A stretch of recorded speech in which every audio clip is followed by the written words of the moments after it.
आम्ही म्हणजे तो बीजेपी वाला आहे का पहिले ते कन्फर्म करा ना. 6 महिने नाही ज्याला 10 बॅनर लावली त्याला बीजेपी मध्ये घरी झोपून होते त्यांना तिकीट दिले आणि आम्ही कोर्टमध्ये कामं केली त्यांना आम्हाला तिकीट आम्हीपासून आम्ही मूळ बीजेपी वाला आहे ना तिकीट. वाशीमध्ये ना ताईंना पहिल्यापासून लीड भेटत एक वर्ष मोदी साहेबांना आणि देवेंद्रजींना शिव्या जातात त्यांना तिकीट ताईंसाठी आम्ही रक्त शिव्या मोदी साहेबांना फेसबुक पोस्ट त्यांच्या फेसबुक पोस्टवर आज सुद्धा आहे ना देवेंद्रजींना उलटा पलटा बोललेले त्यांच्या माणसावर अन्याय का तुम्ही सांगा ना. काय बोलायला राग येतो.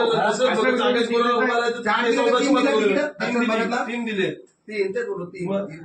कसे निवडून येतो बघू ना आपण पण.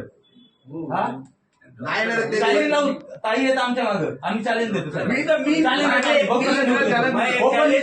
तुम्हाला तुम्ही बोला ना ओपनली बोला तुम्ही फक्त बोला चॅलेंज काय आम्ही चॅलेंज देतो. चॅलेंज आहे एक उत्तर भारत तरी शेवटपर्यंत बीजेपीचं काम करणार पण तरी सुद्धा या टाइमला ना तुम्हाला उस वार्ड में अगर लौटे को आमच्या मागे कुंडीर बनेल आम्हाला एवढं माहिती 200 मत आलीच ना लौट्याला मी बनवतो का या प्रोसेस मी काय कशाला अंधारात ठेवायचं सगळं सांगायचं ना नाही म्हणून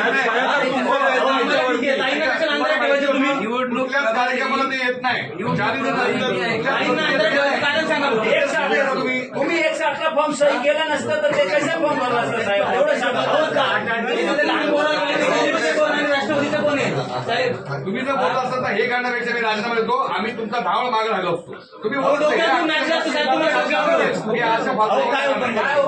दादा आम्ही बोलतोय दादा इथं दुखतंय ना म्हणून बोलतोय दादा दादा दुखतंय म्हणून बोलतोय.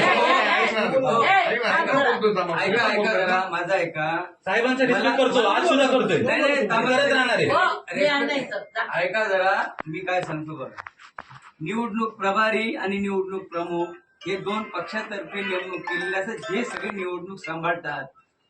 हा विषय तुम्हाला माहिती आहे का.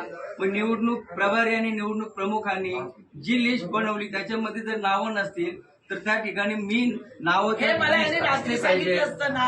चव्हाण साहेबांसमोर मला गणेश 3 वेळा मला दाखला ह्याला ते कसं काय देऊ शकतं ते पॅनल पडेल अमुक करेल. चव्हाण साहेबांना कधी कॉन्टॅक्ट करून तुम्ही सांगा का राजेश पाटीलनी तिकोण यांचा किंवा आबा जगतापचा आमलेचा हे 3 नावांचा स्पेसिफिक मी त्या ठिकाणी उल्लेख करून सांगितला. काहींच्या लिस्टमध्ये नाव देत या ठिकाणी आपल्याला स्कोप आहे आणि ही एक नाव होत आपली परंतु त्या अरे आणि परत तो सांगतो राजूची त्यांच्या खालच्या कार्यकर्त्यावर माहिती की राजूचं तिकीट कन्फर्म होतं. मला तर फोन होता की राजूला सांग लेडीजसाठी तयार असेल का. मी त्याला ते पण विचारलं. मी स्वतः फोन करून सांगितलं आम्हाला काय झालं आहे म्हणून.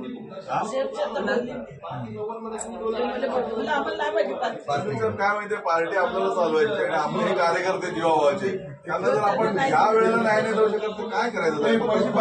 नाहीये परत फोन लाव वेळ गेलेले 2 वर्ष वेळ नाहीये.